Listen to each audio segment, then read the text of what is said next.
Hello everyone, my name is Saurabh Kumar and in this video I'm going to talk about how to install ESXi 7.0.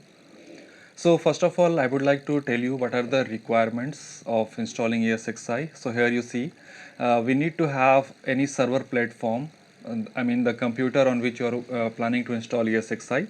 It's supposed to be a server platform, means where you can run any server OS. The host machine where you are trying to install ESXi must be having at least 2 CPU cores, which generally you will be having, either it is a laptop, either it is a desktop, or either it is a server machine. Then the good thing about ESXi is it supports both platforms, 64-bit or x86 means 32-bit as well, but it's supposed to be released after September 2006.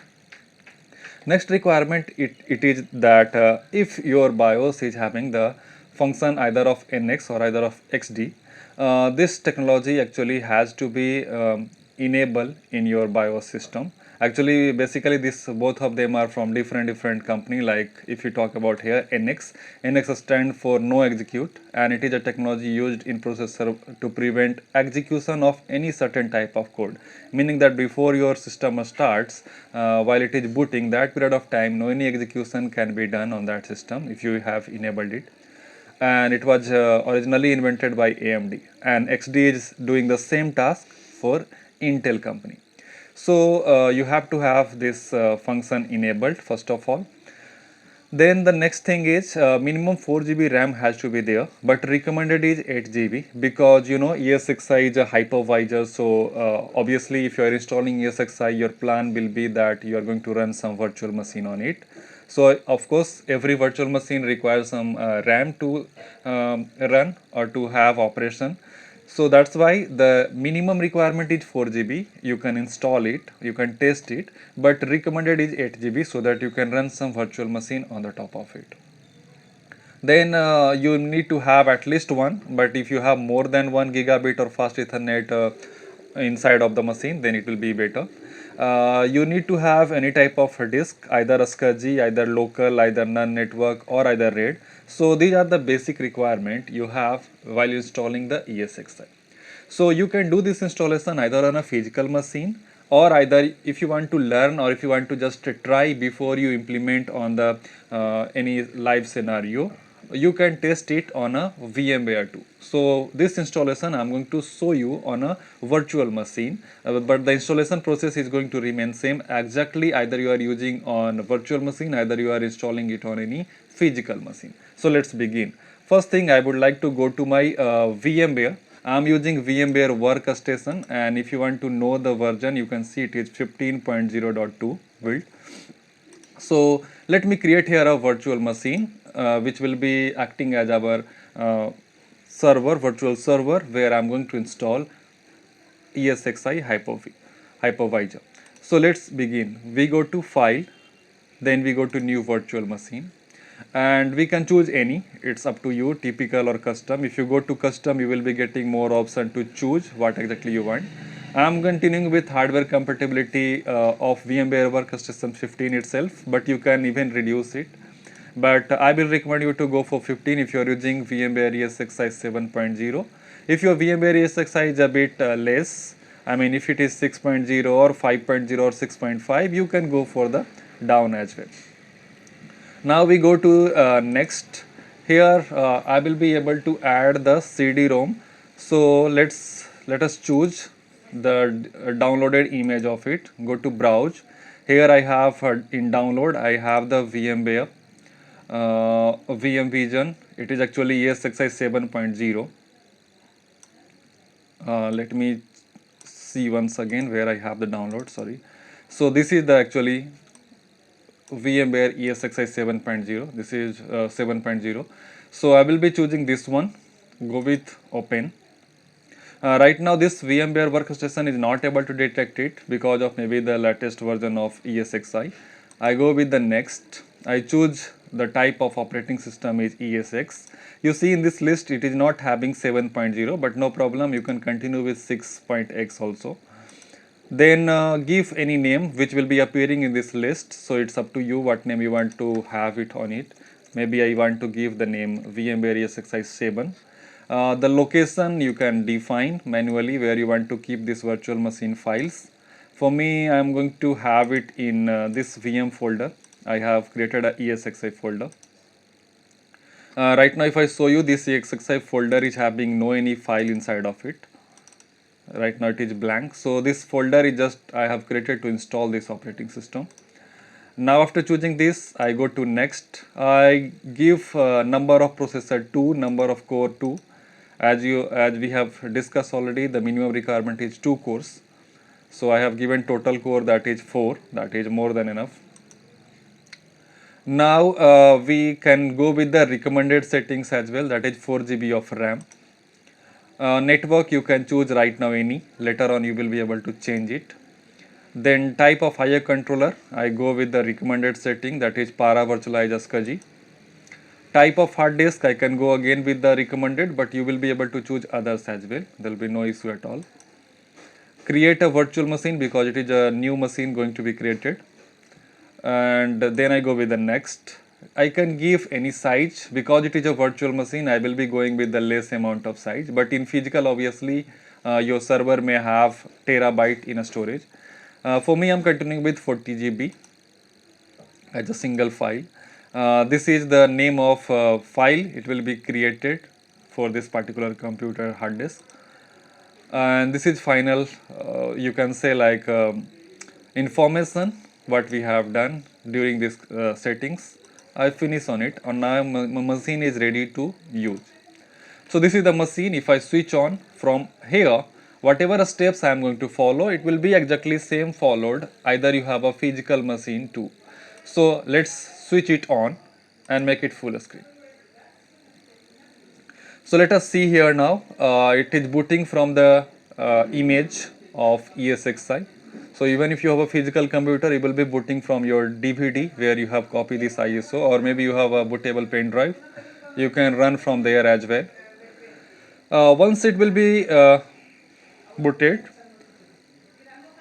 it is going to prompt some of the basic questions which we have to just answer while doing the installation, and then installation process is too easy. Right now you can see from here what kind of ESXi actually I'm using. So I'm having VMware ESXi 7.0, and it is detecting my configuration as well, like how much processor I have. I have 2 into Intel Core, that is Core i5 processor I have with 2.6 GHz speed. It has 4 gigabit of memory, that is 4 GB of RAM.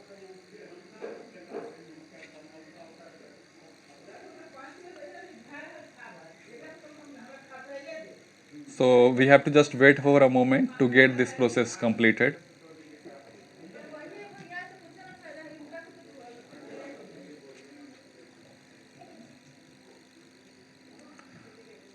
Here this is a message about NFS 4 one client loaded successfully. Sometime you may get this point error, and that error mostly because of the driver error of your network. I have faced this challenge many number of time whenever I do installation on a physical computer, physical server, and that is just because maybe if your LAN card is of Realtek company, that is the main challenge it comes, because a Realtek company driver is not being directly supported by ESXi sometimes. So you just have to do a bit customization in your ESXi, and then you will be able to solve that problem. You will be able to install it.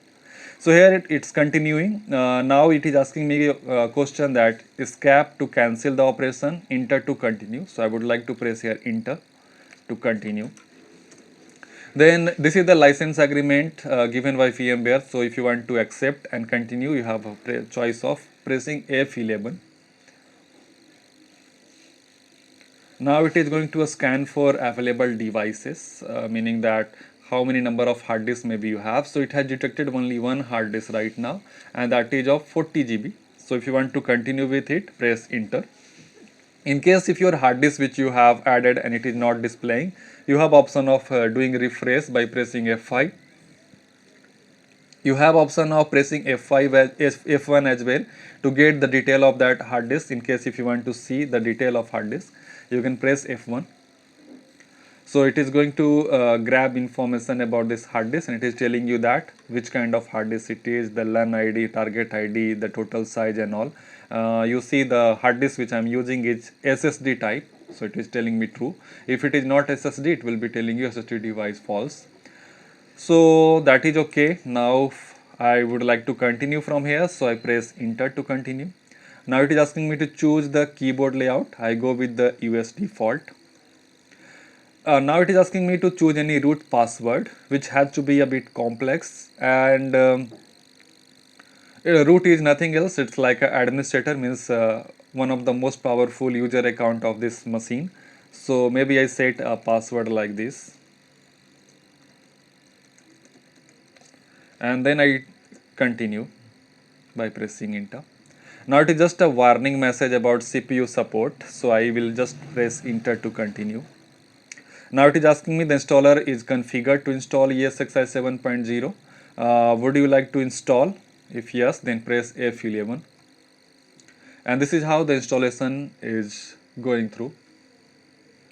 Depending on the capacity of your RAM and the speed of your processor, it may take few seconds or maybe up to few minutes to do this installation task completed. So currently it has finished approx 66-67%.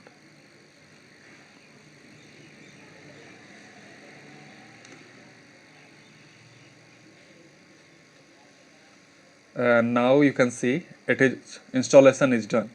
And that is the last things to do. Whenever you are doing the installation on a physical server or physical computer, you will find that automatically CD tray will come out, meaning that whatever installation media you are using, you need to remove it before you restart. So for me, I'm using a virtual machine, so I don't have to remove anything. But if you are using physical machine, kindly remove your installable media if it is a pen drive or if it is a DVD drive, and then press enter to reboot.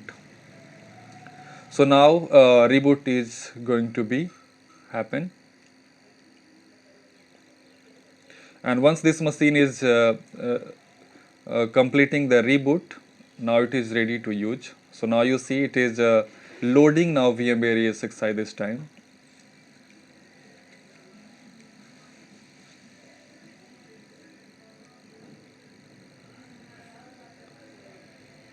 In a starting it looks exactly same like it's doing the installation, but it's not doing this time installation. It is just performing the booting process, and once the booting will be finished, you are going to get a very small console, you can say graphic console, which will be giving you very few options like basic settings, for example changing password, setting IP addresses, testing network communication. Those kind of basic settings you only get from this console. Rest everything like creating virtual machine and performing any other task, you have to do it either from vCenter server or either from vSphere client, and that will be I will be discussing about those things in another video. In this video mostly I was focusing on how to do the installation of ESXi, and once the installation is done, how the basic interface of ESXi looks like.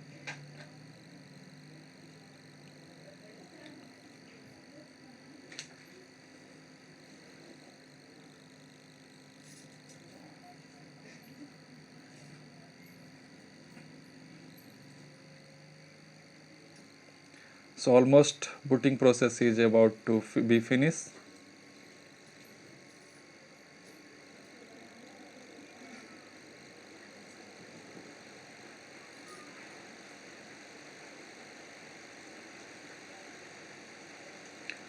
Fine. So this is the you can see the console how it appears.